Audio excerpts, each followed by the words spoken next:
Hi everyone, this is Austin of the Noobs and Knockouts podcast. I'm placing this message at the beginning of our first 4 episodes for future context and new listeners. The name of the podcast was not nailed down until after the recording of the 4th episode. It had the temporary title of Austin and David Watch Wrestling, and that is reflected in the episode's content. With that out of the way, please enjoy. Hello, guys, gals, and non-binary pals. This is Austin and David Watch Wrestling. I am Austin. I've watched a lot of wrestling. I'm David. I've watched like 2 episodes of wrestling now. Yeah. Is that how we're gonna keep track of episodes? So we're gonna keep the running tally of how many I've seen. Yeah. Why not? Fair enough.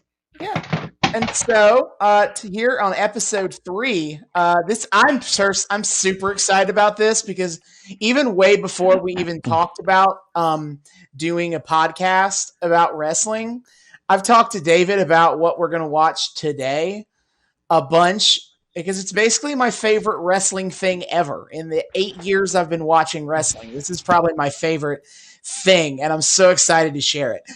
Today we're going to be watching at least one episode of Lucha Underground.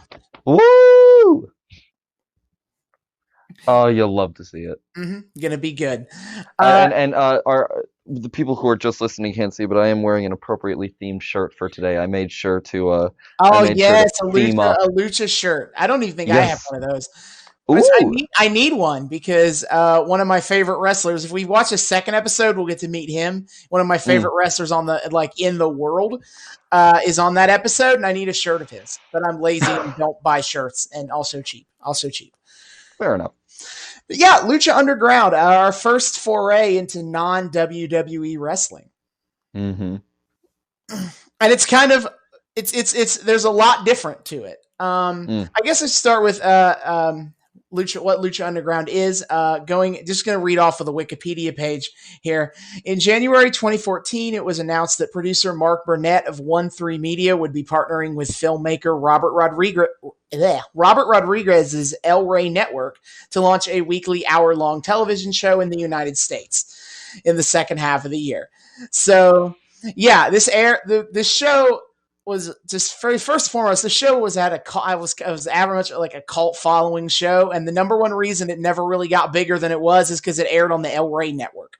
Well, I just want to say off the bat, I'm not even remotely shocked that from the way you describe Lucha Underground to me, that Robert Rodriguez had something to do with it. It just seems like something in his aesthetic of just like taking this general like pop culture idea and making it insanely outlandish. Oh yeah, no, it makes sense actually. I looked at Robert Rodriguez's film works. Obviously, Robert Rodriguez, From Dusk Till Dawn, the Spy Kids movies, Shark Boy and Lava Girl. This is what I know him from. Clearly, not anything else. Didn't he also do Sin City? Yeah, he did Sin City. Yeah, but I've never seen it, so. I need to see it, but that's a topic for another day. Oh, he did Alita too. Forgot about that. Of course he did Alita. Why am I not even shocked he did Alita? Got it. Yeah, so they were setting up this trying to do a show to kind of bring like Lucha Libre. El Rey Network is a Spanish language channel. Not a Spanish language channel. It's very It's very.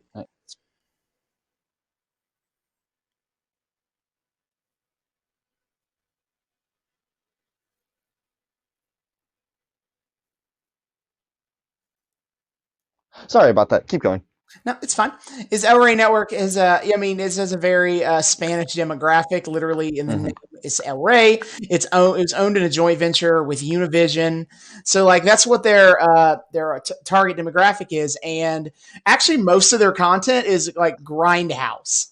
Like they have like also they like all the time they have like horror movie marathons, and it's kind of interesting. If I was into that, I would definitely like watch El Rey Network a lot. But obviously, it's not a very big channel nationwide. But kind of jumped in here on bringing Lucha Libre product to America. I wish I could say I could give a better history of Lucha Libre overall, but I'll admit I can't. I can say that I can tell you a little bit that basically Lucha Libre there's kind of two big companies in Lucha Libre is CMLL and AAA. And Triple and I don't really watch either of those. So I can't really tell you a whole lot about what Lucha Libre like is from Mexico. But I will say AAA is the company associated with Lucha Underground, and basically they provide a lot of the roster on this show, especially the Lucha roster. So, and I want to bring up research. Is their name is Lucha full name is Lucha Libre AAA Worldwide. Their former name was just AAA, and it does have a meaning, but it's like the stupidest meaning of anything. Its name was Asistencia Asesoria y Administración, which is Spanish for assistance, assessment, and administration. I always make fun of it for having the most corporate, buzzwordy sounding name of anything on the planet. Yeah, how in the world did they beat out Vince McMahon for that shit? Yeah, no, it's fantastic, and yeah, they beat out World Wrestling Entertainment for corporate sounding wrestling names. Oh my god! But yeah, Lucha Underground it aired 4 seasons from 2014 to 20. I think it made it early 2019 is when it stopped airing. Oh no, November 2018. Okay, my bad. Either way, 4-year run, that ain't bad. Yeah, it was for a show that never really had super high ratings. Yeah, it's really awesome that it got as much as it did. And it was very much, it kind of shows like the big difference between that and like what we've seen in WWE the last 2 weeks or ever really is that like Lucha Underground plays a lot more into like cinema, like I don't know a good way to word it, but like a cinematic aesthetic. Like, yeah. Like it's just hard to explain for someone who isn't really a cinematic person, but you can tell there's a difference here between like a way that you can tell the difference between like the way that a wrestling show is normally shot and filmed and the way a regular TV show is shot and filmed. And Lucha Underground goes way harder into how a regular show is shot. Yeah, it's I think kind of the almost the documentary-esque quality versus the standard Hollywood-esque quality. Mm-hmm. And so yeah. And when you watch it, you'll be able to tell that like, oh yeah, they took a completely different approach to how to put this show together, and they also they treated it like a TV show, much to the detriment I think of a lot of fans. But like in the way I mean, like they air like for example they aired in seasons. They aired 4 seasons of the show, and that's so weird in wrestling. It's every week. 52 weeks a year. Like there's this idea that, oh yeah, you have a set number of seasons that ends on a finale and then you take a break. That's weird. In wrestling, that's weird. In Lucha Underground, that's how they framed the show. They still did pretty long seasons. Season 1 is, I don't know why I don't. Season 1 is 39 episodes. Season 2 is 26. Dang. Season 3 is 40. Season 4 is 22. So that's kind of all over the place, first of all. Yeah, that was a lot of it was a lot of like how much money do we have to put into this show at this point in time? Fair enough. Like another staple of Robert Rodriguez. Especially by season 4, they were running out of money fast. So I mean, I gotta give him kudos though for a 40-episode season 3. I was not expecting the thing to be longer after season 2. Yeah, I'm also happy about that because one of the big criticisms of season 2 was like, God, this is so short. Ain't nothing going on. Well, stuff went on, but it just didn't feel it didn't feel as well developed as season 1. Yeah. The opinions of the show, quality-wise, I think the only thing anyone can agree on is that season 1 is incredible. Like you're gonna get a lot of different reactions on seasons 2 and 3. I think season 2 gets more people that like it than season 3, but I think people generally would argue all 3 seasons are good. Just whether or not, they were how much better or worse they were from season 1. And then season 4 is kind of like, eh. Yeah. Yeah, I understand that. Yeah. But, so I guess I'll go ahead and try to explain a little bit about the premise of Lucha Underground. I got to think Hmm. about how much I want to explain because like this is like a regular TV show that kind of like you know it has this the setting is actually relevant and it's not just a wrestling show Yeah. and then they kind of expand on it as time goes on. But the premise of Lucha Underground is basically that they are in is that this rich guy named Dario Cueto wants to run an underground fight club kind of deal. Okay. And so he gets this he takes this like warehouse, he calls it the Temple, and it's in Boyle Heights. Forgot about that. It's in Boyle Heights, California. And he has and this is his temple, and he brings in fighters from all walks of life and from all over to fight for Oh my glory God. and money. This already feels like a much more like cinematic premise too. No, it's absolutely bonkers. And I'm not going to say anything more about Dario Cueto because we learn so much but we get so much backstory with him, and I don't know how much we're going to cover on the show, so I don't want to like Hmm. give it all away in case we do. Yeah, yeah. No, no, no spoilerino for your boy over here. No, I guess I will spoil. Is it like, and when he says all walks of life, he means it. Mm, One of the show's greatest charms is its ability to kind of get is its willingness to kind of go to the extremes in terms of like the weirdness of wrestling. yeah. It doesn't try to necessarily ground itself in hard in realism, especially when it comes to like the characters involved, because you do have your like normal people, these dudes who are just like legendary luchadors or talented professional wrestlers coming into the temple. And then on the other hand, you get people like not to it's not really much of a spoiler to tell you who they are is Hmm. Mil Muertes, which means 1,000 deaths. They're going to make sure you know that. Oh, I think you were And telling me about this dude a little bit. I have probably told you about it because all of my favorite characters in the show are bonkers. And he's like, he has a whole backstory about how he like almost died in an earthquake that destroyed his hometown, and he's saved by a woman who's named Katrina who has otherworldly powers, and now Mil Muertes is essentially like a zombie. Or at the Yeah, very yeah. least or at the very least if he dies then he comes back to life stronger. Okay. Yeah. And then you have Drago who is a dragon.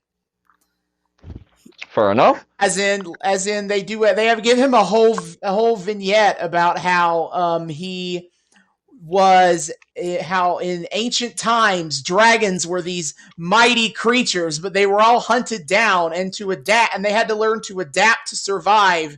And this man, one dragon, reincarnated himself as a human, and that's Mm. Drago.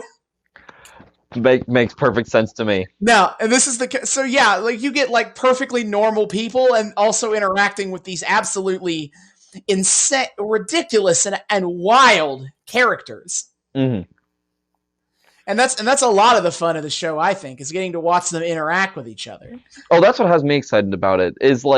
Is like it seems to take the whole WWE thing of like of the big personalities kind of Mhm. finding their own little ways to interact with each other and having their little spats and whatever, and Mhm. just blowing it up to like we are throwing random whimsical pseudo fantasy characters at you, and throwing them into a melting pot and just seeing what crazy shit comes out of it. It's like it's kind of that really fun like character theatrical aspect to me taken to an extreme, in obviously within the Mhm. slightly organic feeling world of professional commercial wrestling. Absolutely, and that's a lot of what appealed to me too. Is the fantastical element to it all Yeah. in a way that's never really been seen in mainstream modern wrestling in America, because it's always been, even if they have these kind of ridiculous characters like an Elvis impersonator or I forget what other kind of wacky shenanigan characters. Children's show host that turns into a nightmarish hell demon. Yeah, that too. That you get those characters, but they're still semi grounded in.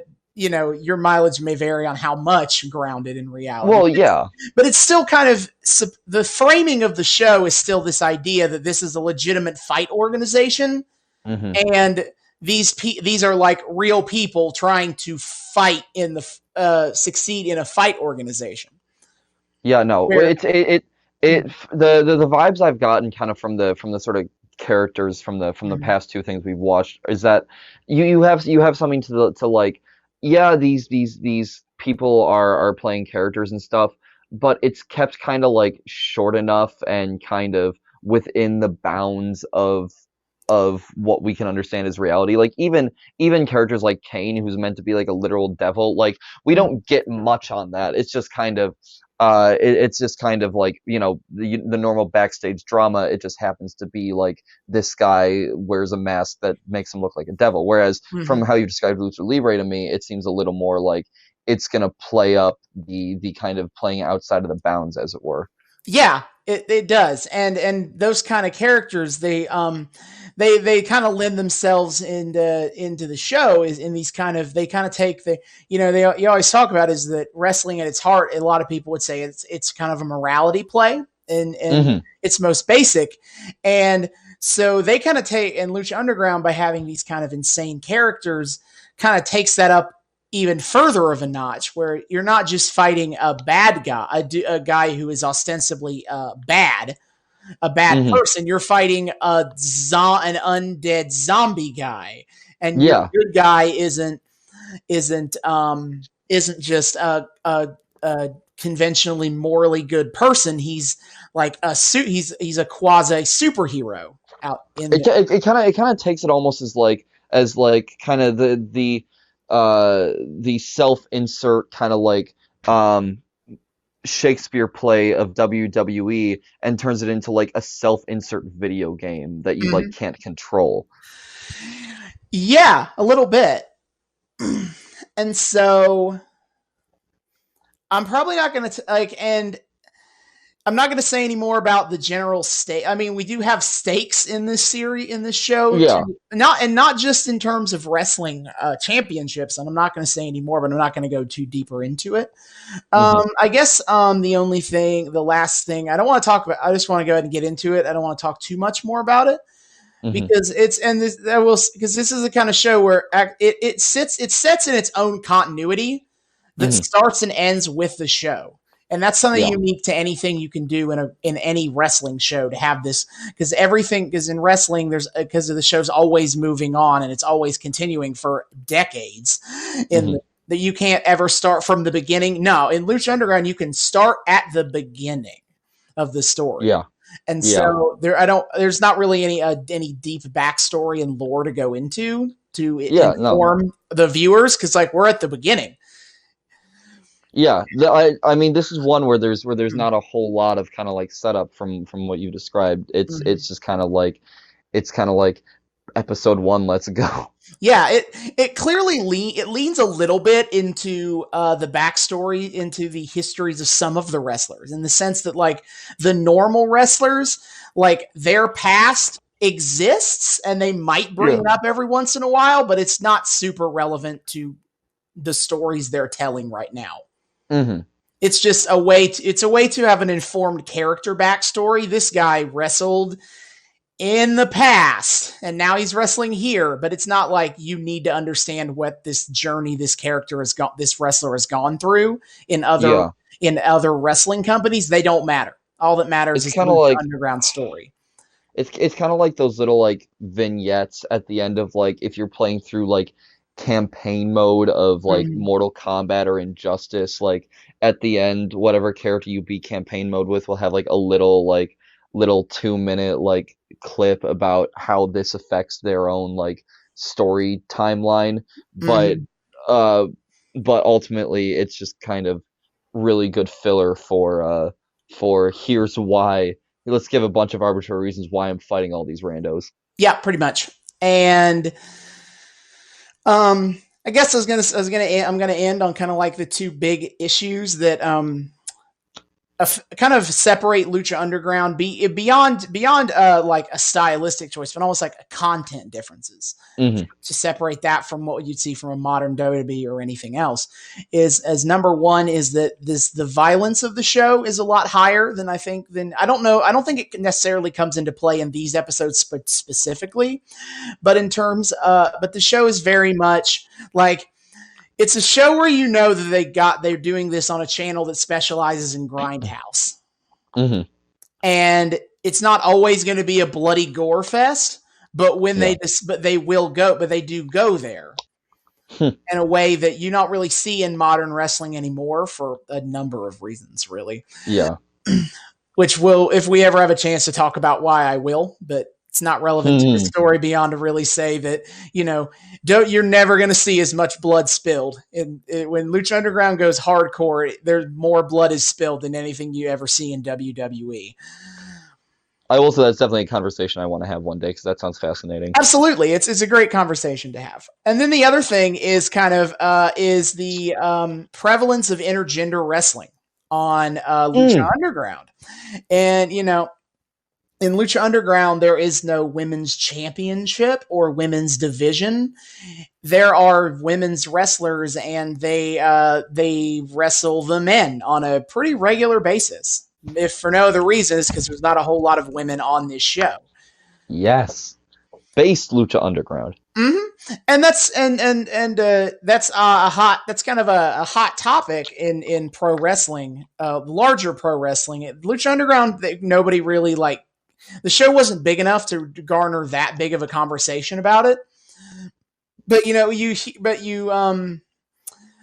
it's the kind of things you talk about of would they ever do this in a WWE or any other sufficiently large wrestling company? And Hmm. the answer is currently no.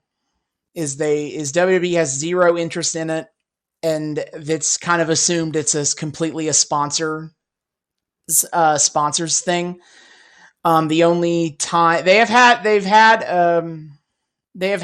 there was one woman in the past who in the 90s who wrestled with men because she Hmm. was a legitimate like bodybuilder, and so that was kind of the argument for why she could do so Hmm. is because she was muscular enough to look like she could fight a man. But Hmm. otherwise, WWE never really doesn't touch on it at all. They don't go there, and pretty much any other major wrestling company in America right now also does not go there. Hmm. Which is interesting because is that like in the independent wrestling scene, intergender wrestling is a lot more prevalent, or at the very Yeah. least, in comparison. And I think a lot of the explanations for that historically have been, is that there's not as much women's wrestlers available on an independent wrestling scene, and even less opportunities for women in independent wrestling. So wrestling men is kind of a way for them to be able to actually wrestle. Their choices and many times are come down to we can wrestle men or we cannot wrestle at all. So Hmm. that's what we're gonna do. Yeah. And so it's always kind of a hot button issue is that like should they, or like what are the should there be intergender wrestling, because for a lot of because for some fans it's almost like the bridge too far Yeah. I in mean, terms of the suspense of disbelief. I mean, this comes down to kind of a broader point of like kind of cultural discourse recently, especially with things like trans athletes and stuff. There's Mm-hmm. clearly like this almost like visceral refusal to consider like to kind of move your mind past this kind of sense of biological essentialism that like Mm-hmm. that men can only be ever on par with men, women only ever on par with women, except in rare instances, extreme instances, and even then, like let's not really touch that. Let's stay away from it at all costs. Mm-hmm. That's kind of a whole giant conversation in of itself, just because of all the messy kind of gender-based discourse that's been going on in the sports world for the past little while. Yeah, and wrestling, and that's kind of the way that wrestling ends up getting into its own Wrestling in general doesn't have the same kind of like controversies about it. Hmm. For example, trans wrestlers are there's no one ever really says anything about it. Hmm. I mean, obviously, you're still going to have people who are assholes about it, but the Yeah. larger wrestling community doesn't really care about trans athletes competing in the gender that they identify with. Nice. And in fact, All Elite Wrestling, which is the number 2 American company right now, like one of their more prominent women's wrestlers is a trans woman, Nyla Rose. Nice. So it's not, and the fact that she is a trans woman has never come up on screen at all. So, like Nice. that aspect of it, of that kind of gender-based gender in sports conversation doesn't happen, but it does come up again more in intergender wrestling. Okay. You'll have is that a lot of that conversation of like how could a woman possibly in a fight be able to compete with a man, that Hmm. kind of thing. And my argument to it, I guess, is like I guess I can't police your suspension of disbelief. That's a personal thing. But I kind of make the argument of, if you really want to make this a compare a like what how would it work in a real fight, you're gonna find a lot of issues in wrestling before you hit what if a woman could fight a professional fight with a man. Like the weight disparities in men's wrestling, just that is insane. Like you know who Rey Mysterio is, so that's easy. Yeah. Like that he's like 5 feet tall. He's probably never been much more than 200 pounds, Yeah. and then he'll get in the ring regularly with guys who are 250, 300, four Yeah. hundred pounds. In no real fight could Rey Mysterio ever really win, because Yeah. Yeah. that point the weight difference is too much. There's a reason that weight classes are the way they are in MMA and real fighting, and they're a lot closer than that. Hmm. And we all kind of, and everyone kind of suspends their disbelief at the idea that Rey Mysterio, who is much smaller, could actually win this fight. And I Yeah. apply a lot of that same logic to the argument of if a woman was fighting a man. I see it, and I personally see it in a lot of the same vein. Yeah. I Is get that. is if it was 2 men who had the same height and weight difference, no one would say anything. I wouldn't say anything. So why should I say it if it's a woman and a man of the same height and weight difference? Hmm. And then obviously it also has a bit of a converse. A lot of some people would argue that perhaps women's wrestling, men on women fighting is crass. And as I would say that, I guess that's a personal opinion, I guess, and personal Yeah. taste. I can't say that you shouldn't feel that way. The thing that would really gets my goat is sometimes is people will kind of reference like domestic violence issues as kind of a comparison of why you shouldn't do these things shouldn't exist. And I feel that's inappropriate and kind of dumb, because no, Yeah. like the power dynamics isn't the same Yeah. No. in a stage fight that even in story is supposed to be between 2 competitors who agreed to have this fight, Yeah. as opposed to a situation where someone is abused, is physically abused. And Yeah. so I don't necessarily agree with that idea. It's purely kind of an optics, as in anytime a man is fighting a woman would be comparable to domestic violence, and I Yeah, don't no, agree that's kind of like like virtue signaling kind of take, I think, of Mhm. trying to of like just trying to make excuses for why you personally think it's wrong, and Mhm. using like loaded moralistic language um to legitimize that. I mean, Mhm. it's the I you see that all over with a lot of different kind of Mhm. gendered interactions like that. So it's no surprise that that's kind of Mhm. a touchy issue there, but Yeah. yikes. And I don't really think it's a big deal if you're just personally not a fan of intergender wrestling. There's a lot of different styles of wrestling. You don't have Yeah. to like every kind, but don't like try to make this like a moral issue. Mhm.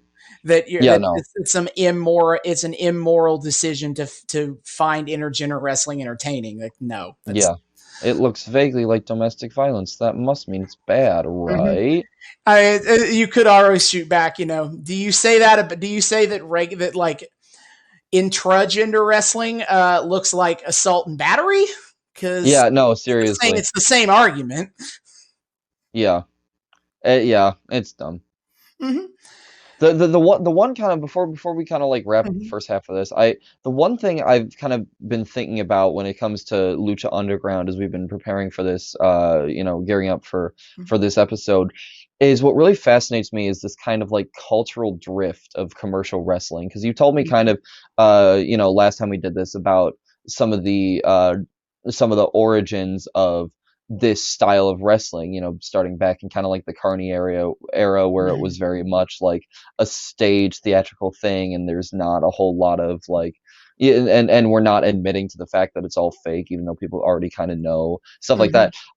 And I think about like the cultural drift that had to happen to kind of take that to like to Latin America and to Japan where the other kind of two really prominent places that this happens.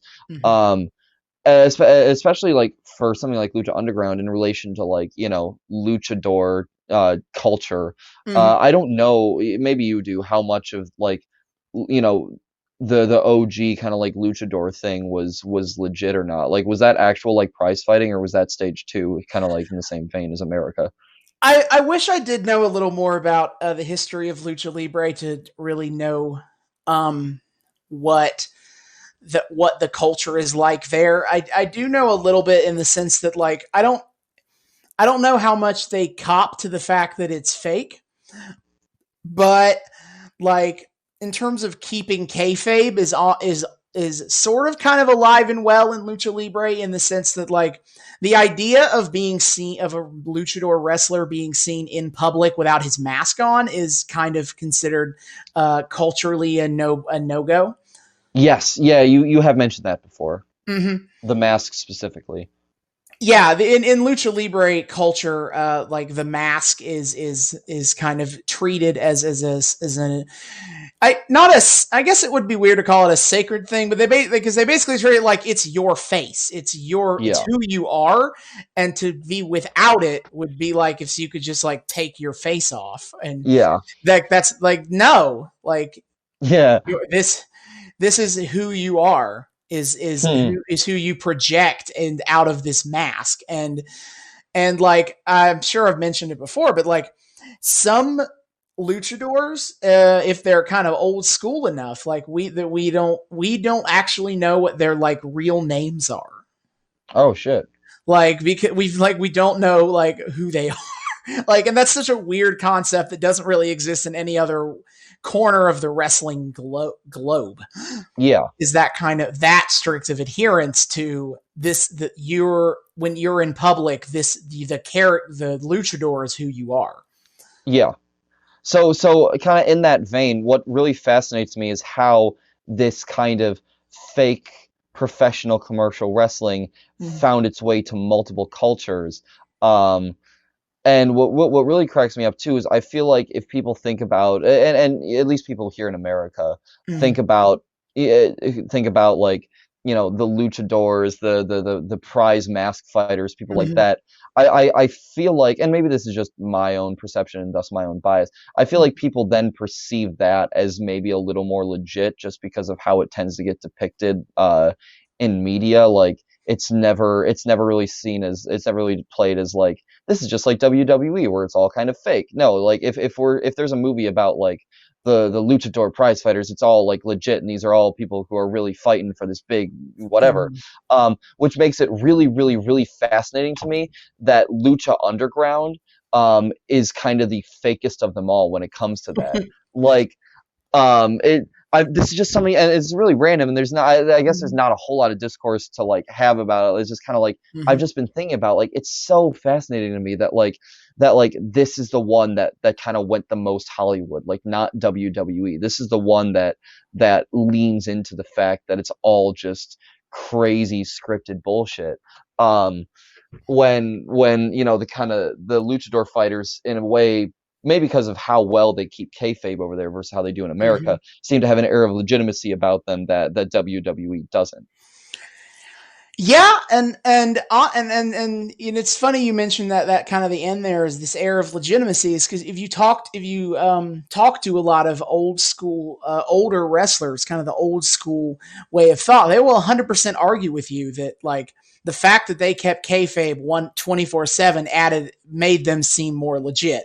Well, I don't know how much that's true because I mean, you could I feel like it could. I feel like you hold that you you stonewall that Mhm. line between reality and fiction well enough, um, and it gets and you're able to blur it just enough that like, even though the hardcore dedicateds know that no, this is still all scripted, like Mhm. the cultural osmosis outward might not pick up on that as well. So I feel like it Mhm. could have that effect to an extent. Yeah, I think so. And it feel like it's hard to kind of it's I kind of don't know what it would be like in wrestling if how it would affect wrestling culture today if they tried to go back to that. I've I've I've always kind of seen it as kind of a genie that you that's out of the bottle now. Like it would Mm. like you like something you can't go back to. No, not unless you did like a hard reset of the entire culture, like Hmm. shut down WWE, shut down all of the like major American Hmm. outlets for that, and then like wait a few years and then start up like an underground thing that parades itself around as legit well enough that people can't quite pick up on it at first. Yeah, that's probably about it. Basically you'd have to go back to being a carnival show. Yeah, yeah, pretty much. Or the, 2020 version of a carnival show. Right, and let it grow out from there. Yeah. But it is it's super fascinating to kind of see the different ways of the way that wrestling is perceived in culture because lucha I've never really thought of it before, but yeah, like when they portray lucha libre in particular, there's not the same vein of this is stupid fake wrestling crap that Yeah. you would see if it's portraying just regular American wrestling. I mean, even American wrestling kind of still gets portrayed with that weird sense of that weird sense of like of self-seriousness. Like I Mhm. feel like I can't remember if you remember this movie like Here Comes the Boom, if that was about the teacher joining WWE or if It was or if MMA. He was it was doing MMA. Okay, UFC. then never I mind. remember that because That it one's was legit, so but like It was Kevin. oh, what's his name? I can't. Crap. The guy who played Paul Blart Yeah, doing that, yeah. and for a hot second, I wanted to see that movie, but I okay, you'll laugh at this. This is totally off topic, but you'll get a good laugh out of this. mhm. Is I remember I was at there was like a night where I was just kind of like going out with my mom, and we were just gonna be like we're gonna have dinner and a movie. Um, and she gave me the choice between seeing Here Comes the Boom and Pitch Perfect, and I chose Here Comes the Boom because for some reason Pitch Perfect looked dumb to me. All right, all right. There's I have a related story that I think that can kind of go with that very well. Is okay. So one day, my whole family decided to go to the movie theater, Hmm. and the two biggest movies out at that point in time were Mad Max Fury Road and Pitch Perfect 2. Oh no. And me and my mom decided to go to Pitch Perfect 2. And my dad and my brother went to Mad No. Max. Why? Because I've never seen a Mad Max movie, including Fury Road. And I was like Yeah. a whole lot of whatever versus Pitch Perfect 2, man. I was super excited for that sequel. Oh no And then the no. sequel was kind of mediocre and I never saw the third one. Oh God. But Oh, that's funny. I love to tell this story of like I could have seen one of the most critically acclaimed movies of at least the last decade, but Yeah. I decided instead to see Pitch Perfect 2. Yeah, I know. And then later, years later, I rented like we rented Pitch Perfect and watched it. And I'm like, man, I really wish I'd seen this instead of Here Comes the Boom in theater. No, I Um, guarantee Pitch Perfect was the better movie of those two options. it like well like at the time I liked Here Comes the Boom, but Mhm. I'm sure if I went back and watched it now, I would have been like, man, this is really dumb. Um, but it's okay. So that one's not an example. But like I didn't see this movie. I'm pretty sure you did though. Fighting with My Family. I have seen it. Does It's that does that portray like WWE as like as scripted and fake, or is it like taking it it seriously? is actually one of the few examples of wrestling movies where it is treated as fake. Oh, okay. Well then, cool. So yeah, Because there is this because cultural because awareness. admittedly, usually in movies they try to. I'm gonna say they try to they kind of try to toe the they toe the line actually a lot. A lot of times in movies they don't make a very good commitment to whether this is supposed to be fake or not, but it Hmm. leans more towards that it's real. But then they'll do Yeah, stuff that is like they'll treat it as if it's real, but then they'll do stuff that only could happen if wrestling was fake. yeah. And then it's like, what are you doing? Internal consistency. What is that? There's Yeah, I very mean, like MMA tends to get depicted in like Hollywood media a lot more than like WWE, but especially still, now, like, but yeah. yeah. But like, But but then Fighting like with you My have, Family actually does it very much treats it as like wrestling is a fictional thing. It's like a form of like it's not actual fighting. It's performance. yeah, They which do is treat it super that cool. way. But then you have movies like Nacho Libre that take like the luchador thing and play it, as far as I remember, like totally legit. And obviously that's like a silly like blackjack movie, but They I do play. imagine They do movies. play. They do play that pretty straight. If there's a major moment of that movie that is not that they kind of give it up that wrestling isn't real, I can't think of it. Yeah, I mean it's been a minute, but like even Mhm. that, like a movie like that helps has helped shape the cultural consciousness on like what luchador looks like versus what American wrestling looks like. Mhm. Um, and you have this kind of like disparity. So again, kind of this interesting like while one is probably, at least from my what I would imagine, perceived as more legit on on the Mhm. streets, when it gets brought to you know Robert Rodriguez's approximation of the mainstream, um, they turn it into like wrestling D&D basically. Hmm. Oh yeah, I was just thinking, is like not just movies, is that you have the TV show Lucha Mucha Lucha Oh that yeah, plays wrestling completely straight. I mean, yep. it's still kind of it makes jokes to the idea of how fake wrestling is. For example, that I didn't get as a kid. For example, like when they get sent to like the bad guys, the bad kids class, it's called heel class. And obviously they have and they talk about having like a finishing maneuver, like they use terminology that exists in the this is fake, here's how we talk about it Yeah, dictionary, but they play it as completely legit. yeah. That's super cool though. But Mhm. yeah, again, this And I kind of always cool like. remember that they go to the foremost international school, world renowned school of Oh my God. lucha. They yell it every time. I have to yell it every time. You know what? I respect it. It's iconic. I stand. Mhm. Awesome. Yeah, that's a great note to end on as we're going to watch some Lucha Underground and then we will pick up Alrighty. back here. We'll see y'all in a bit. We are back. Oh, okay. Get Let your, me put on headphones then.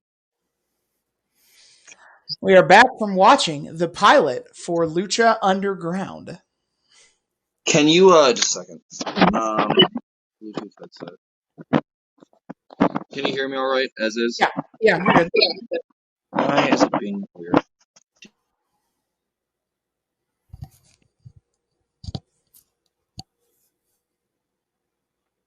All right, we Gucci.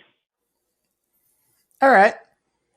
So there you have it, David. Your first experience of non WWE wrestling.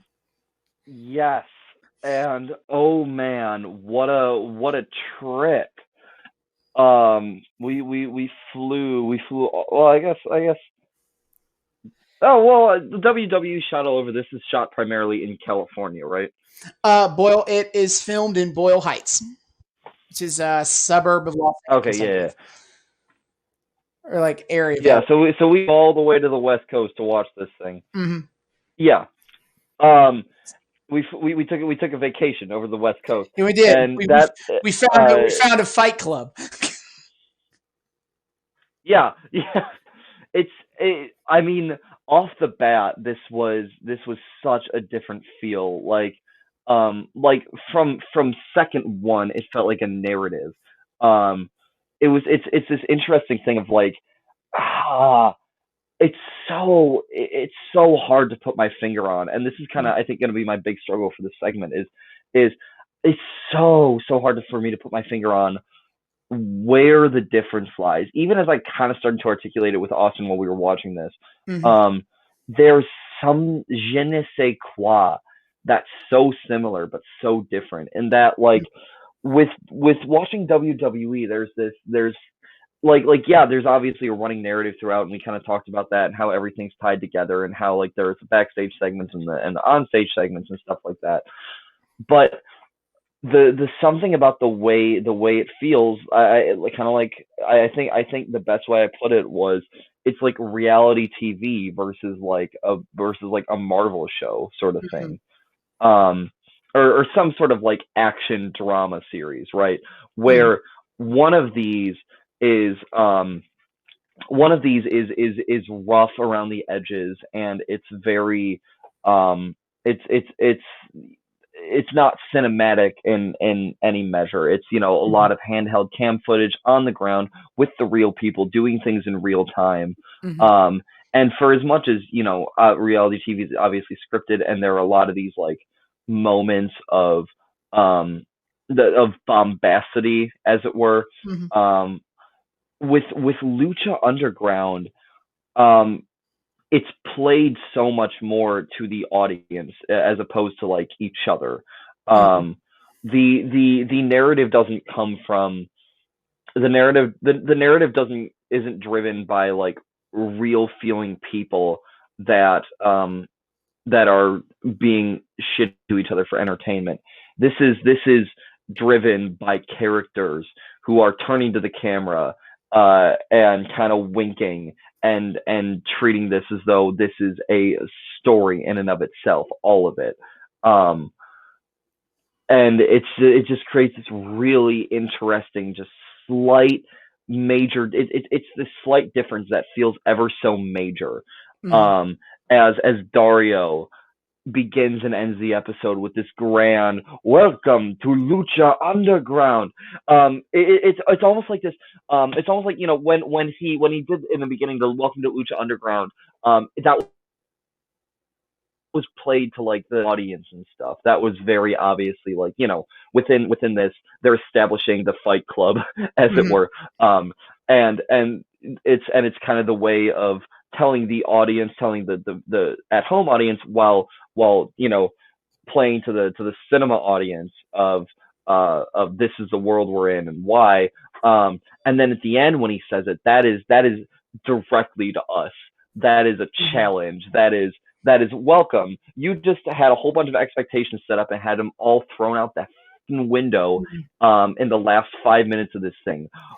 Buckle in, baby. No, that's the interesting bookend of you know of the beginning. Kind of feels a lot more like a genuine, like, hello, welcome to this new thing you've never seen before. And then the end feels like a cocky asshole being Yeah. like, welcome to this is welcome to Lucha Underground where I'm in control. But either way, Dario still feels like a character, even at the Mhm. beginning. Like even at the beginning when they're trying to go for like, you know, a reality opening where it's like, my name's I'm the boss, um, uh, sort of thing. It's still like he's still something about him feels like a character from the get go. Like even more than McMahon, who's very clearly playing this like crazy lunatic bad boss sort of guy. Mhm. Um, Dario just feels feels constructed, but not. I don't want to at all say that in a bad way. He feels purposefully dramatic. hmm And I honestly think a big reason why he works the way he works is because he is played by a legitimate regular actor. Like Oh, he's not some guy. He's not a guy who's normally works in the wrestling world. He has the actor Luis Fernandez Gill, and Okay. he's a TV and film actor. And this is just like another role on his filmography. Well, then that might be it then, because the way he's presented, like this feels like actors playing roles, Mm-hmm. whereas with WWE you have people who are athletes first, who then get kind of roped into this whole acting thing. Mm-hmm. And it, obviously there's a very different quality to delivery, whereas, one is a lot more wooden with kind of the beefcakes behind it, whereas here a lot of the character beats seem to be given to the kind of behind the scenes people, and the character beats given to the in-ring wrestlers are kind of relegated to these promo videos that feel properly like, any wrestler introducing themselves would do, just as exaggerated characters. Mm-hmm. Yeah, and those videos pop up pretty much throughout the series, mm-hmm. and they're always a lot of fun, honestly. Yeah, I agree. Like from the get-go, they felt really fun. Mm-hmm. And this episode has like, it gives you like the prelude right at the beginning, which is, as I consider, kind of like, you're in for something different when you got this guy in a luchador mask fighting a street gang off with wrestling moves, which, get used to that. There are so many clips in this series of like trying to establish that you're a real tough guy that you can like throw down. You're beating up dudes on the street with your wrestling moves. And the invocation of Aztec lore at the beginning, mm-hmm. to like kind of be like the forefathers of luchador, mm-hmm. Which I admittedly do not know a lot of whether that's true or not. That wouldn't surprise me, but I don't know how much of that is in terms of like as the Aztec warrior culture influencing lucha libre's developed culture, mm-hmm. is. I don't know how much of that's legit. Yeah. Like, it could have just been kind of fabricated around with to work with the lore of the show, or that could be legit. Yeah, who's to say, right? Mm-hmm. But either way, like, you buy in either way, whether that's legit or not. Like, yeah, and well, it's almost like a pilot episode. It's almost like the Dark Crystal series, where you have Sigourney Weaver in the first 5 minutes talking about like the origins of Thra and Aughra and the Skeksis and whatever. It's kind of like that, where it establishes like this is based on some kind of mystical before time, mm-hmm. And this what you're watching right now is its reckoning. It sets up this kind of dramatic arc from the mm-hmm. get-go. And I think what's really interesting too is, even in the segments of this that feel most starkly like reality TV or sports TV, there's a much more kind of subtle narrative follow through to it that I think lends it a quality that is unique to it. Whereas something like WWE, we have like the backstage segment of Kane talking to his one like underling who needs to prove that he's not a failure, and then he has to go out there and fight mm-hmm. to prove whether or not he's a failure. Mm-hmm. In this we have the segment of Puma's trainer like talking about him and how he's going to be like the next great whatever, and then we get this clip of him training and the trainer being like, "What's wrong with you? Fight harder." And mm-hmm. then we have it's this much more subtle planning and payoff where he's going up against Mundo, and it's instead of being played out as this obvious kind of like setup, it's so much more there in the nuance where we can see it in his determination to fight, how every time he gets knocked down he kind of wails against the floor for a second, frustrated with himself. Mm-hmm. It's this really cool kind of subtlety that lends it a completely different quality that I find really, really engaging. Mm-hmm, definitely. And Johnny, and that, by the way, is we talked a lot about this. It's also kind of like the first time we've really talked about like a match as being as engaging, and it is definitely the most exciting match we've watched up to this point. Oh my god! Is Prince Puma versus Johnny Mundo in the main event? Oh Yeah, like that one I think I had the most like audible reactions to too. Like I was literally like exclaiming at points throughout this, which I don't think I'd done at least all that much previously when we'd watched any of these other matches. Aside from like obviously when Cena got yeeted. Yep. I mean, it's an incredibly engaging match, and I think that it kind of in if you want going if you talk if you kind of look at conventional wisdom about wrestling, is this idea that is that like this is that like what kind of gets people like to notice isn't necessarily the matches. It's this everything that happens around it. And while I would agree that's important, I also am a pretty firm believer that a match itself can be super engaging and interesting and kind of pull people in.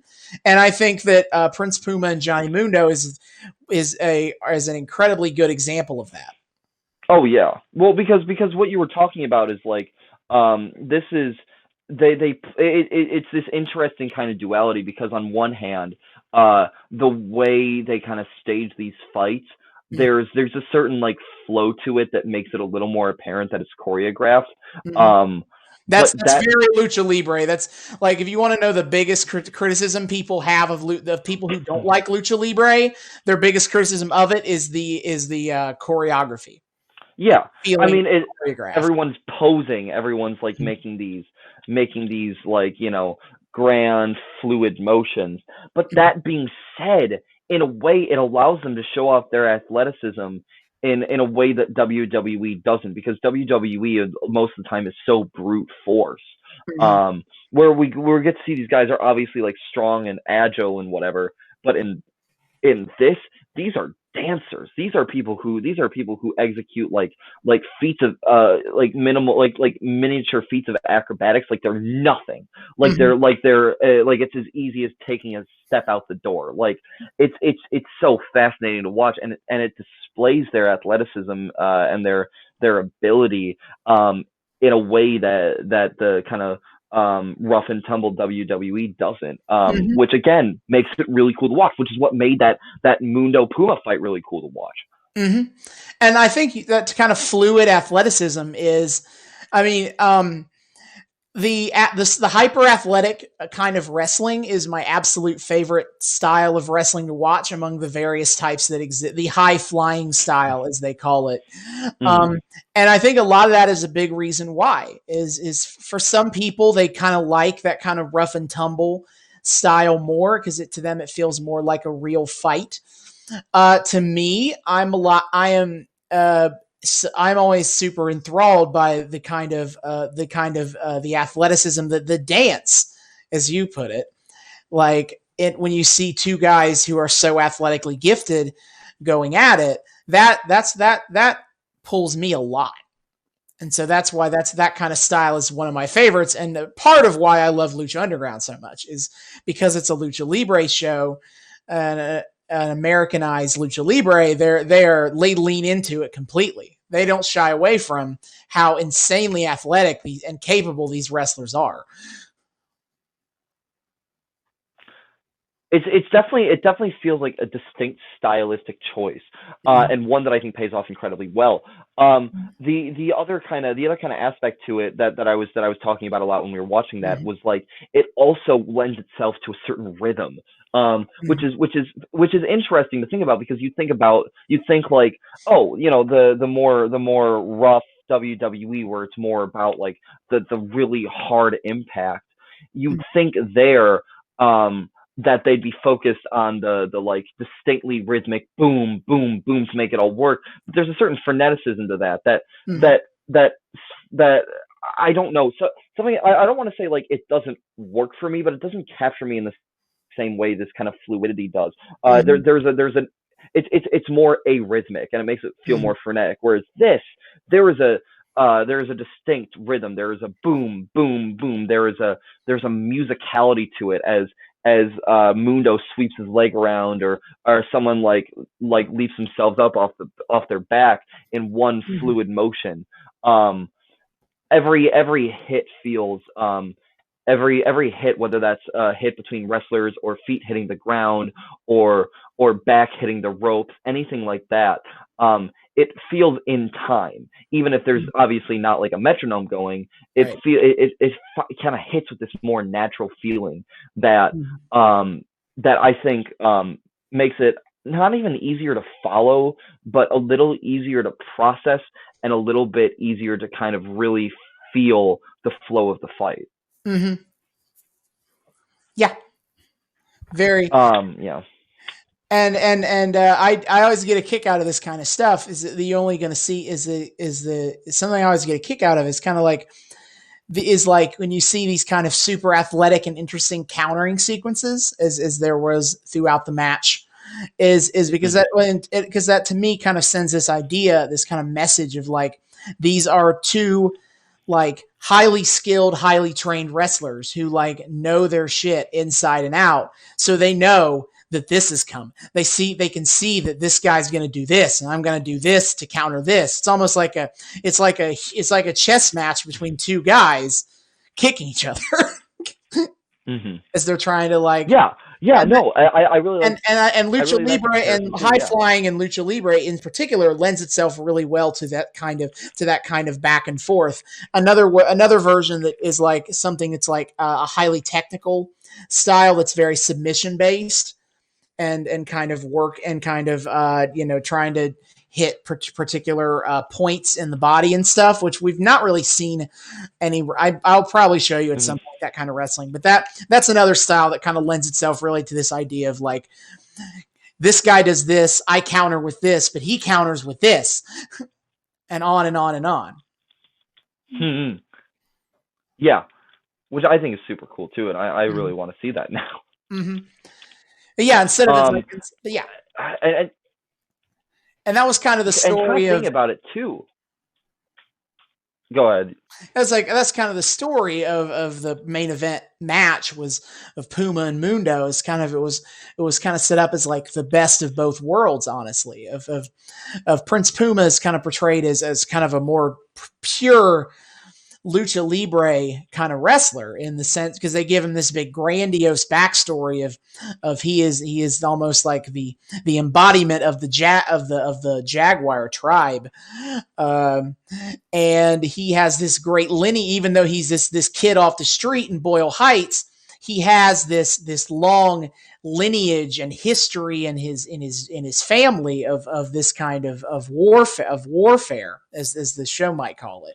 Meanwhile, you got Johnny Mundo who doesn't have any sort of that known lineage. He's kind of presented as just an American wrestler, but one with a highly athletic and style of his own that blends in perfectly with Lucha Libre, even if it is not traditional Lucha Libre. It's kind of it's a really like two worlds, but very similar worlds.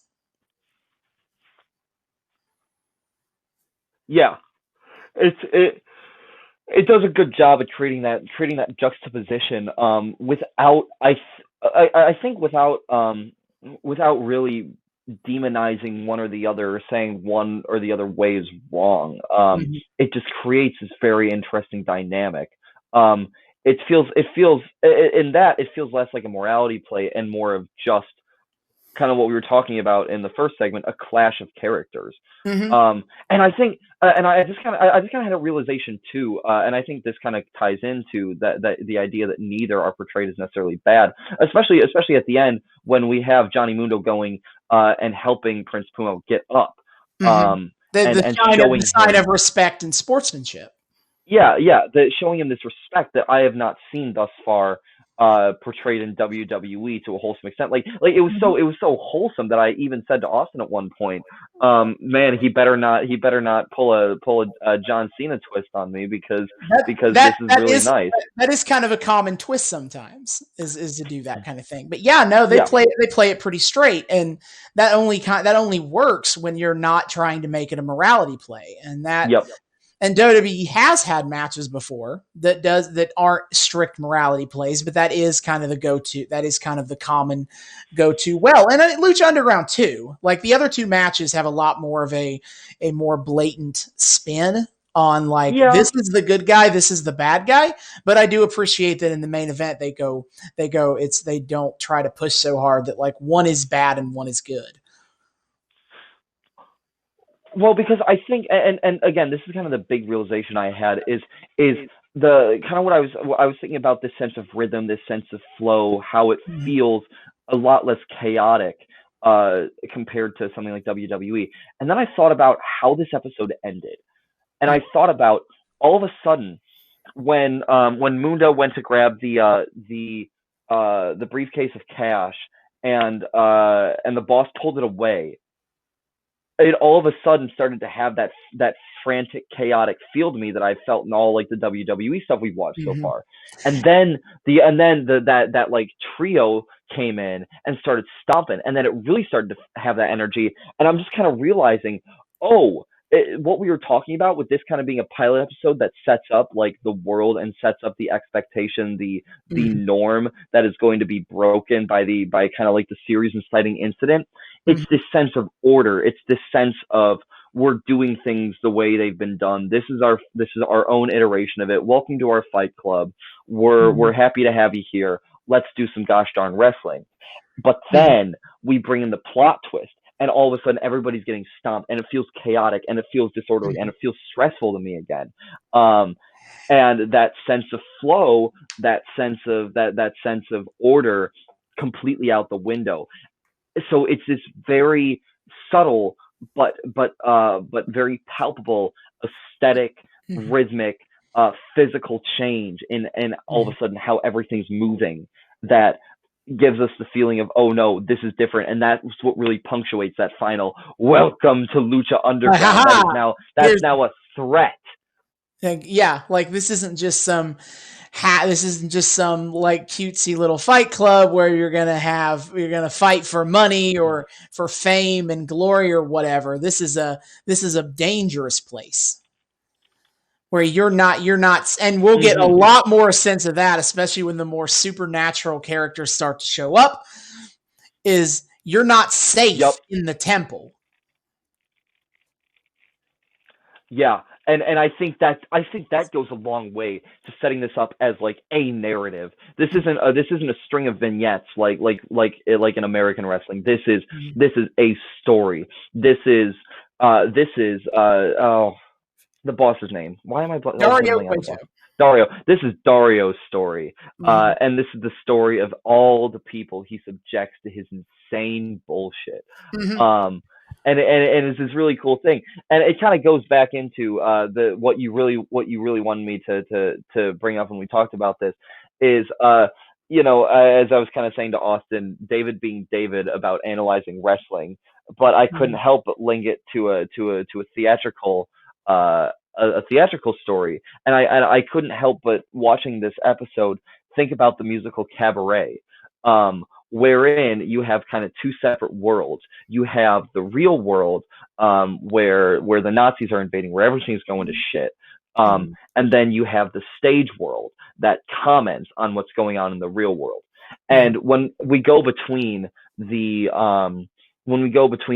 fights that feel very much like, this is our fight club, we're doing these fights, have fun, kids. And then we go into Dario's real world and the world outside that all these wrestlers come from, where it's about um, making your lineage proud, where it's about Dario running his temple in the way he desires, where it's about Sexy Star being a champion for women Mhm. everywhere. Um, it has that kind of same interesting split personality to it, where one side is the real world and one side is the stage world that comments on the real world. And that's Um, and I just think it lends a really cool feeling. and that's kind of interesting that that kind of like how separate those worlds are and how the real world is you talk is you see it Well, separate but connected. It's Mhm. separate but the same. It's but it's what, it's but I would say very interesting. is that like is you look at Dario has three, I guess four, but we kind of talked over his other backstage appearance, and it's not super relevant to the narrative of the story. But he has like three big parts that are big to the narrative. Is you has the part out the opening part, and in this kind of pretend, not real world, but like a staged world, and you have him being the love of the yes, welcome to my fight club. Yes, at the end of the night, one wrestler will win $100,000, and then you go, and then your second appearance is in the office. Now you're in this real world, and you start to get a little more about his agenda, where he's talking to Conan, who is Prince Puma's manager, and he's like, so listen, I got this guy, Johnny Mundo. He's a popular free agent, but I think he's an arrogant asshole. I don't like him. I want to make an example of him. Can your man do that for me? And you're starting to see this kind of underlying agenda to what is otherwise kind of a straightforward match in the main event. And then in the main event, despite Puma's best efforts, Mundo wins, can kind of derails what Dario was hoping for. So he has the backup plan situation where he ostensibly is going to present Mundo with the money, and these mercenaries have arrived. They're gonna beat everyone up, and they're gonna take the money. And it even lends to this idea what would Dario have done if Puma won? Would he have still done the same thing, or would he have given Puma the money?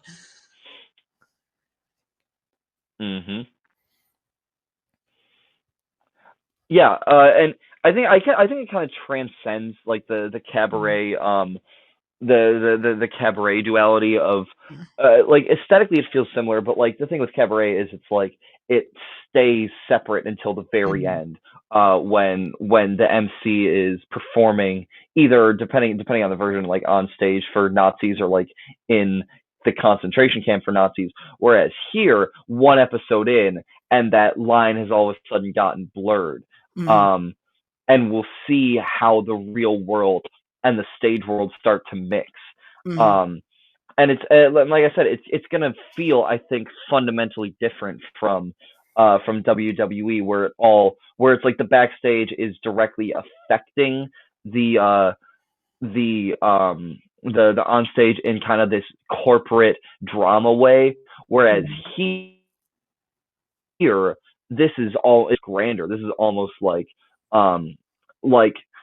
its own it's representative of the world, and it's like Mundo in control of it, or no, not Mundo, Dario in control of it all. Dario in control of it all as this nutso puppet master, and we see his ability to affect the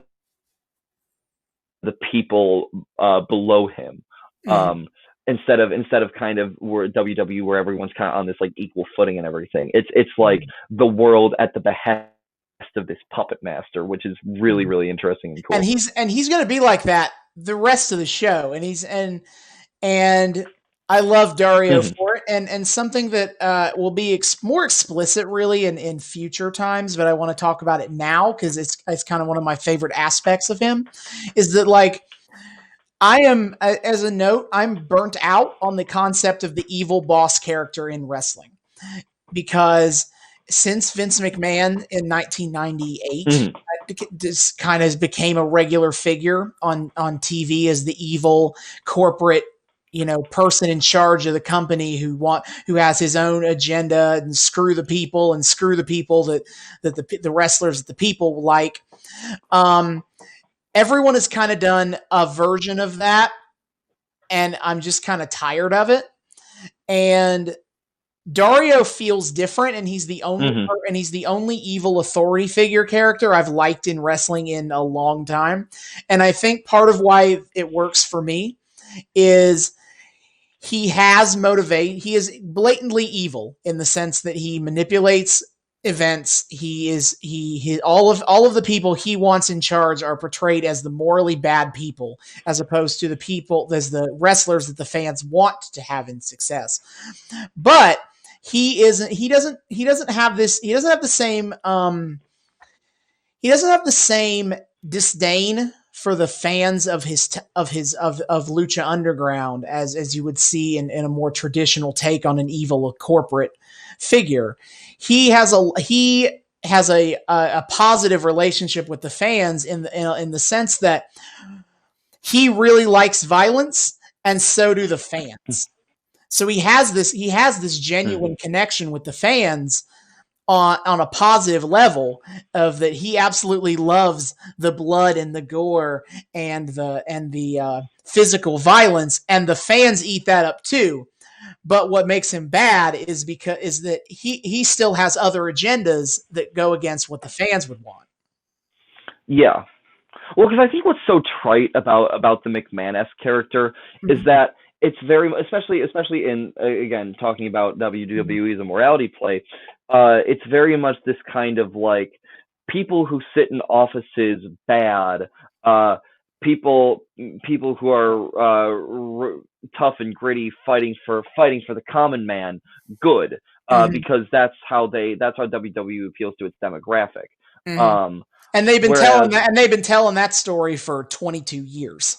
Yeah, and it carries these kind of undertones it carries this kind of undertones and kind of shifts public, not necessarily discourse, but like public ideas in a way that feels uncomfy to people like us who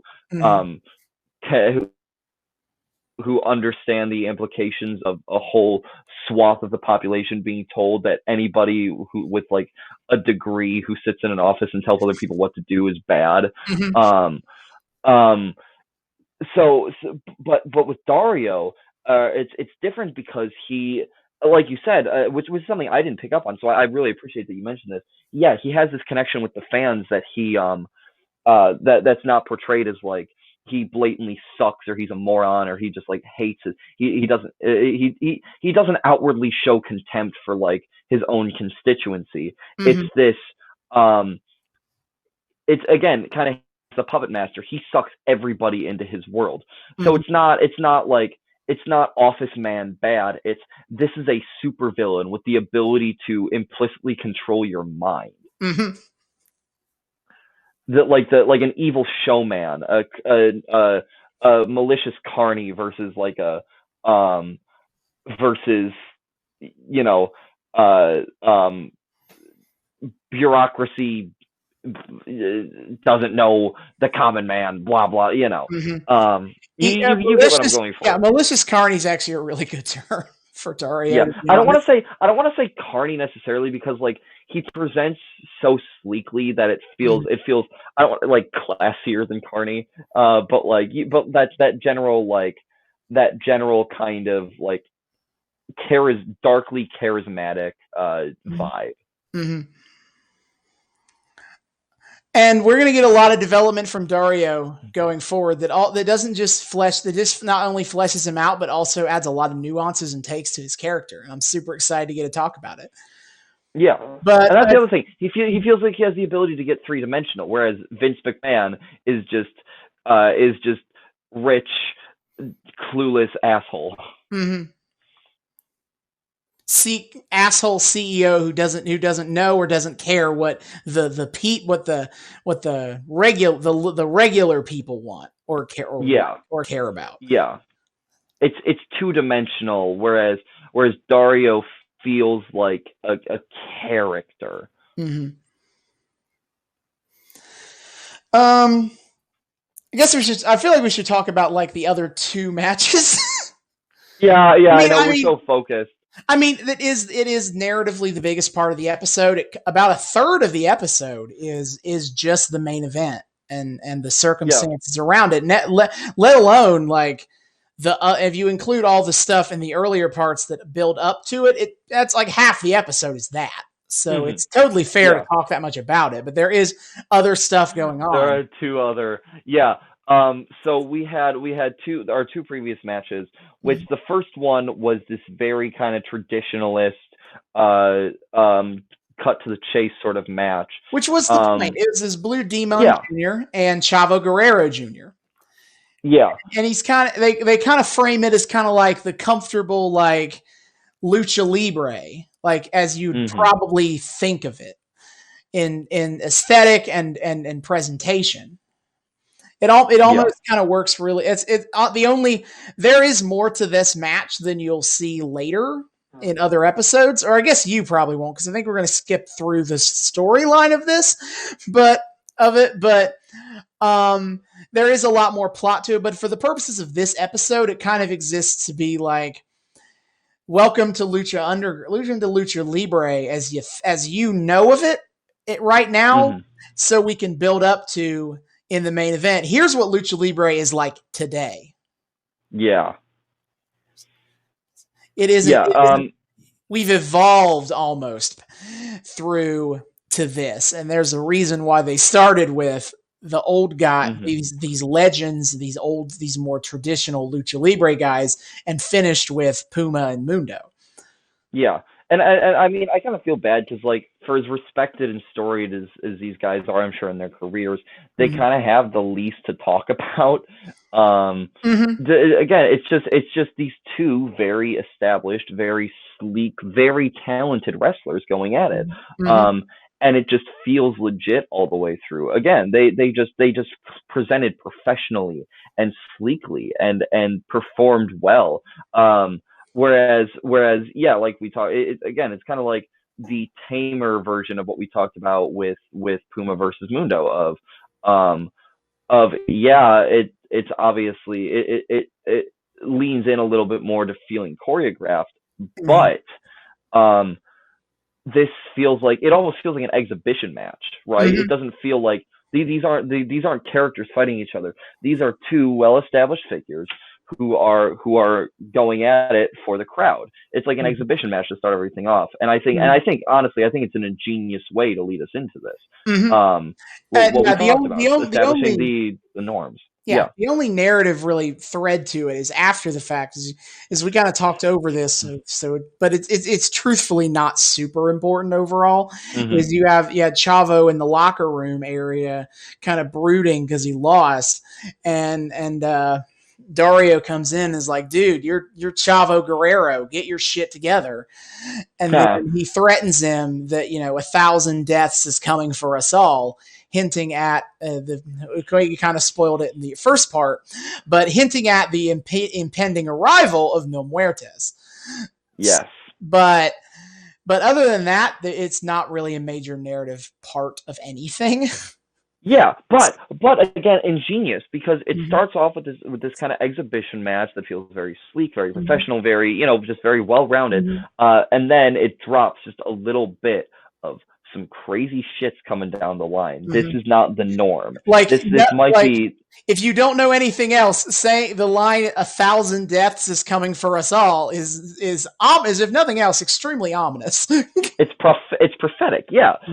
Again, I think of all the wrestling shows that I am thus far familiar with, this feels like the most thoroughly planned out. They know what they're going for. They know what they're setting up. They know how they want to unravel this world before us. It feels like a complete world. Whereas WWE feels like its own like kind of extension of ours. This feels like another realm almost. And again, the way they set it up is beautiful. And then we go on to the second match between Sexy Star and Son of Havoc, which you'll Son of Havoc, who is a biker. I don't know if you caught that. They don't make it super explicit this time, except for obviously he has the vest and he is billed as being from the open road. Yeah, I didn't really notice that. I thought he was supposed to be an executioner. Yeah, no, that's fair, but it's the mask. But no, but he's a biker. Like he's Okay, that also makes sense. he's a motorcycle dude. He's from the open road, and That makes sense.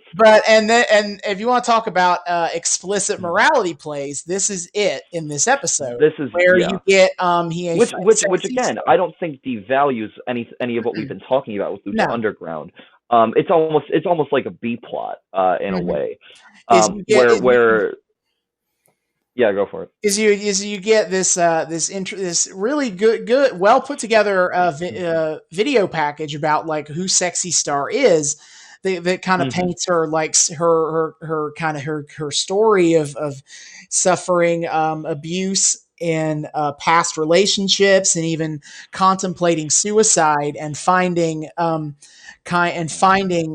confidence and a power in the mask in Lucha Libre, and now fighting to be kind of being a champion for women and for little girls everywhere like her, as the reason for her name is because, as she says, every woman is sexy, every woman is a star. Woman is a star. Yep, Sexy Star. And it's a very nice like champion of the people video. And then you got Son of Havoc, kind of portrayed as, well, his character is pretty neutral. There's nothing inherently bad about being a motorcycle guy. But then he gets a microphone and he's complaining about, how dare they make me fight a woman.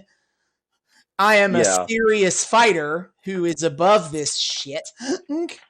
How about you just get out of the ring? Strong, independent biker. And why don't you just get out of the ring and let me win so I don't have to kick your ass? Yeah, no, it's definitely it's definitely this this kind of again, it's kind of like a B plot, whereas the main thing with Dario and Puma and Mundo is this kind of sprawling, twisty thing, whereas this kind of secondary, it's more kind of like a black and white, but it still finds its own way to be compelling because we have that great setup with Sexy Star. And we get the fun, and we get the interesting twist of it all is everything leading up to this. You would think that she's going to win, not necessarily a win for, I don't know, not necessarily feminism or whatever, but a win for the good guys, and then she just kind of loses. Yeah, which I think is what keeps it from feeling like this lame, forced, processed B plot.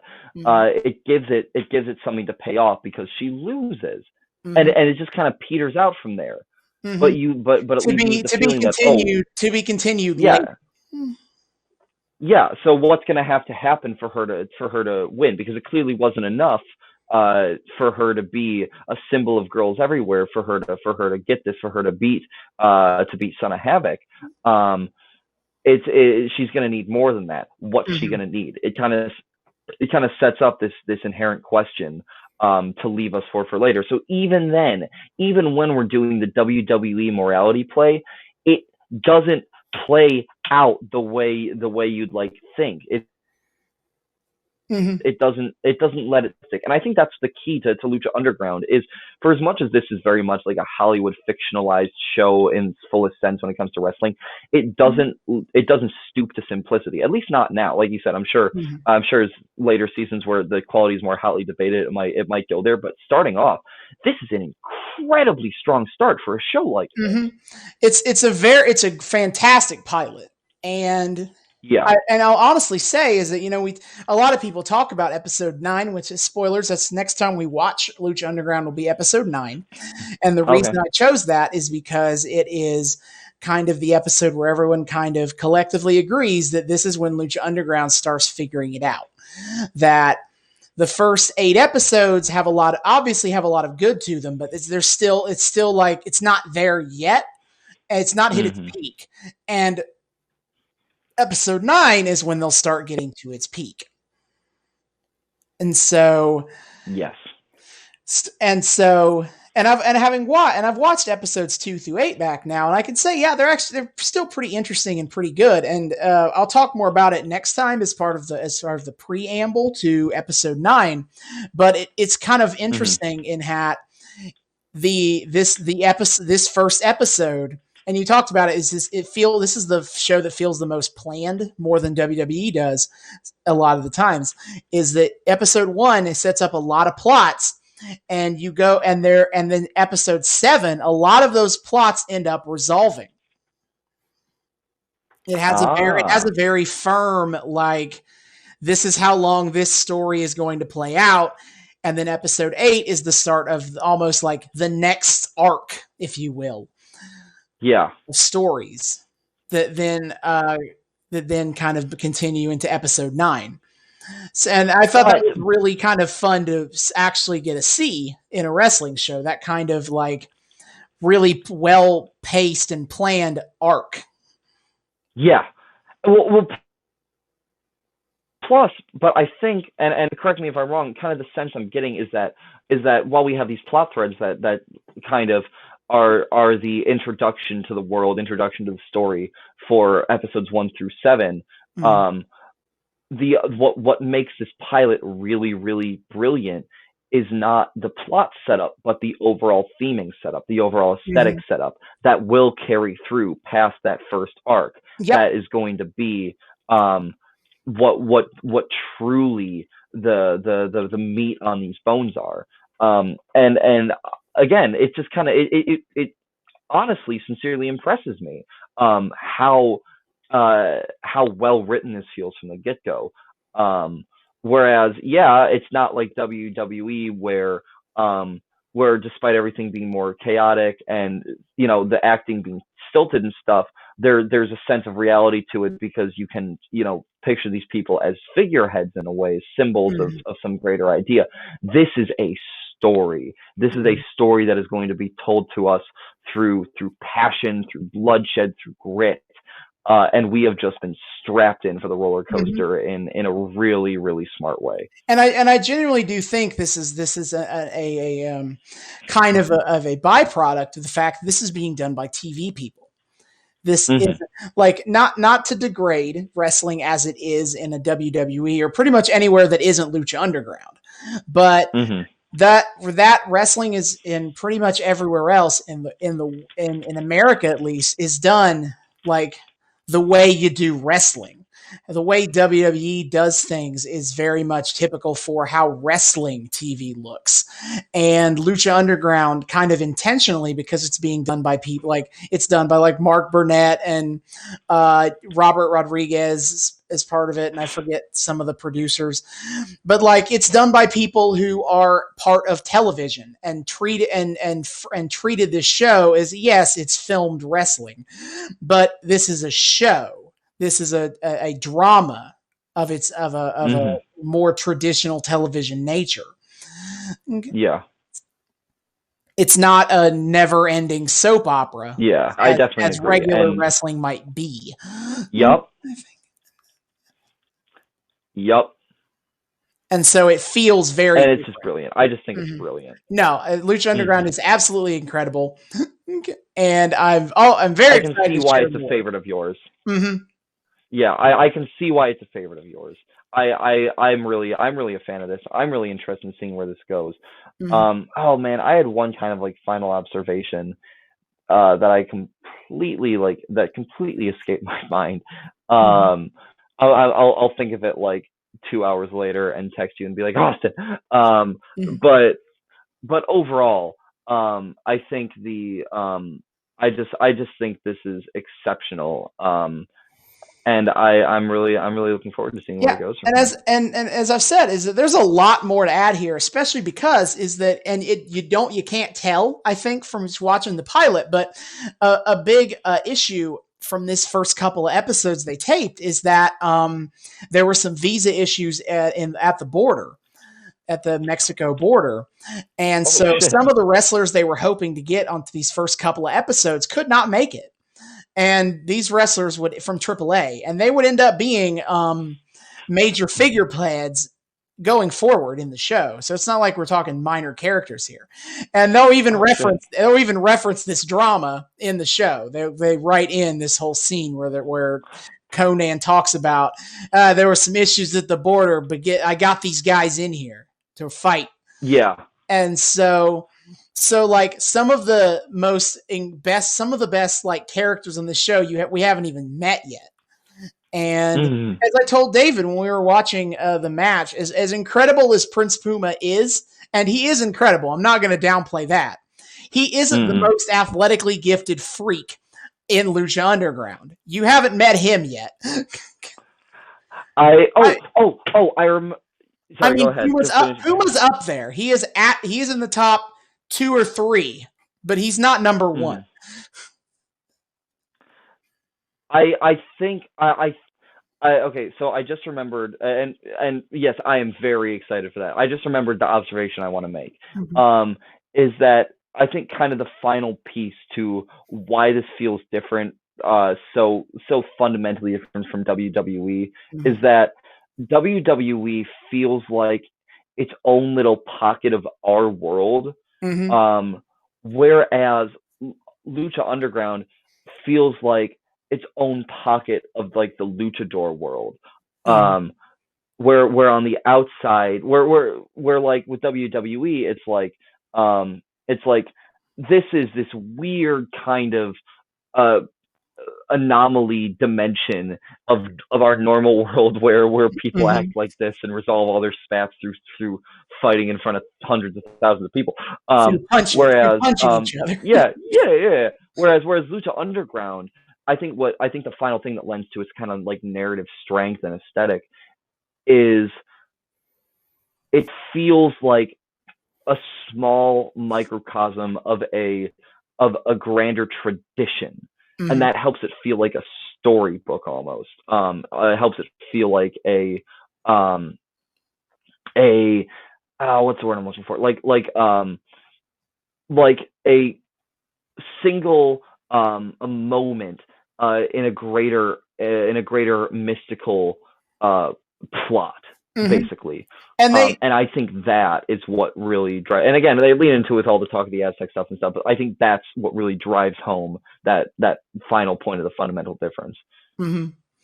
Yeah, WWE very much tries to ground itself in our world. And that is one of the more interesting things about it. It is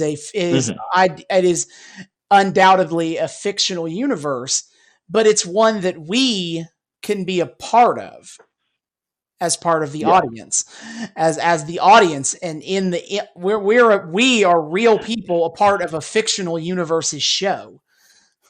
And that's but Lucha Underground is its almost own reality, separate from ours.